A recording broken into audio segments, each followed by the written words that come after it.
ئەو پیاوەی خومێنی گەڕاندەوە و کەس نەیناسی. سیخوڕێکی فەڕەنسی 30 ساڵ لە ئێران ژیا و هەر لەوێش مرد.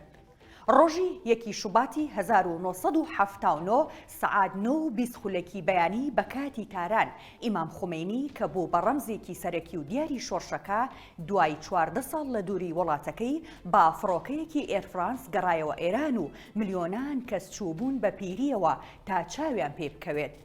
کاتێک خومێنی دەرکەوت کە بە هێواشی لەسەر پلیکانەی فڕۆکە فەڕەنسیەکە دێتە خوارەوە، پیاوێکی سمێڵ تاشراو کە بۆ ئەو کاتی کۆمەڵگەی ئێران و خودی شۆڕشەکە ڕوخسارێکی دەگمەن بوو، دەستی چەپی درێژ کرد و خومێنی دەستی پێوەگرت و هەنگاو دەنێ. نەک بۆ ئاپۆڕای خەڵکە تێک ڕژاوەکە، بەڵکو بۆ ئەو سەرکردە و ڕێبەرانەشی چووبوونە پێشوازی خومێنی، ئەو پیاوە ناسراو نەبوو تا 30 ساڵ دواتریش کەس نەیناسی. ئەو فڕۆکەی کە ئیمام خومێنی لە فەڕەنساوە هێنایەوە بۆ ئێران پڕ بوو لە ڕاوێژکارانی خومێنی و ڕێبەرانی شۆڕش کە دژی شا خەباتیان دەکرد. بەڵام کاتێک خومێنی لەسەر کورسینە و فڕۆکەکە هەستا بچێتە دەرەوە، ئەو پیاوە سمێڵ تاشراوی پێشخست تا دەستبەرداری بێ لە دابەزیندا، نەک ئەحمەدی کوڕی یاخود ڕاوێژکاران نزیکەکانی خۆی. لەبەرەوەی شۆڕشی گەلانی ئێران سەرکەوتوو بوو، خەڵکو و ڕێبەرەکانی لە نەش ئەو شەوقی سەرکەوتنەکاندا بوون، بۆیە بایەخیان بەوە نەدا کە ئەو پیاوە کێیە کە دەستی ئیمامەکەیانی گرتووە و لە فڕۆکەکە دایگرت.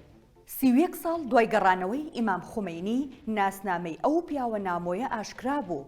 ئەویش ژێرار ژان فابین باتاوشی فەڕەنسی بوو کە پاشان ئاشکرا بوو سەر بە دەستگای ئیستیخباراتی فەڕەنسایە و بە تایبەت ئەرکدار کراوە تاوەکو لەگەڵ ئیمام خومێنیدا بێ. باتاوش بە ئەسڵ خەڵکی جەزائیرە و خێزانەکەی وەکو پەناهەندا چوونەتە فەڕەنسا، لەسەر پاسەپۆرتەکەی ئاماژە بەوە دراوە دەی 5943 لەدایک بووە. دوێوی لە زانکۆ کچێکی خۆش دەوێت و دەبنە هاوڕێ، بۆی دەردەکەوێت ئەو کچە ئێرانیە و ناوی بێتایە، پاشان هاوسەرگیری دەکەن و دەبنە دایک و باوکی کچ و کوڕێک. دوای تەواوکردنی زانکۆ، باتاوەش پەیوەندی بە پۆلیسی فەڕەنساوە دەکات و لەوێ وەکو مەئموری شاراوە ئەرکی پێدەسپێرن و بێجگە لە ئێران، لە لوبنان و بەریتانیا و ئیسپانیاش کاری سیخوڕی کردووە. نزیکبوونەوە لە خومێنی. ئەو ماوەی ئیمام خومێنی لە فەڕەنسا بوو، پۆلیسی فەڕەنسا چەندین کەس دەنێرێت تاوەکو پاسەوانی خومێنی بکەن لە شوێنی مانەوەی خۆی لە نۆفل لۆ شاتۆ، بەڵام ئەو ڕەتیان دەکاتەوە. دوجار ڕازی دەبێت باتاوەش لەگەڵیدا بمێنێتەوە، چونکە توانیوێتی بە فارسی قسە بکات. با درێژایی 116 ڕۆژی مانەوەی ئیمام خومێنی لە نۆفل لۆ شاتۆ، پەیوەندیەکی زۆر دروست دەبێت لە نێوانیاندا و متمانەی خومێنی و ئەحمەدی کوڕی بەدەستدەهێنێ. ئەو ڕۆژەی کە بڕیار دەدرێ خومێنی بگەڕێنرێتەوە بۆ ئێران، باتاوەش بەرگی ڕەسمی فڕۆکەوانی لەبەر دەکات کە هەرگیز فڕۆکەوانیشی نەکردووە. هاوسەفەری ئیمام خومێنی دەبێ، تەنانەت لە فڕۆکەکەش بەدەستی خۆی لە پلیکانەکان دەیهێنێتە خوارەوە.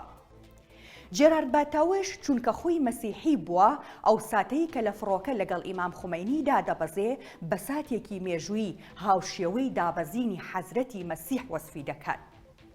باتاوش دەیگەڕێتەوە کە لە فڕۆکەکە دادەبەزین بە ئەحمەدی کوڕی خومێنی دەڵێت دەمەوێ بۆ هەمیشە لە ئێران بمێنمەوە، ئایا ڕێگەم پێدەدەن؟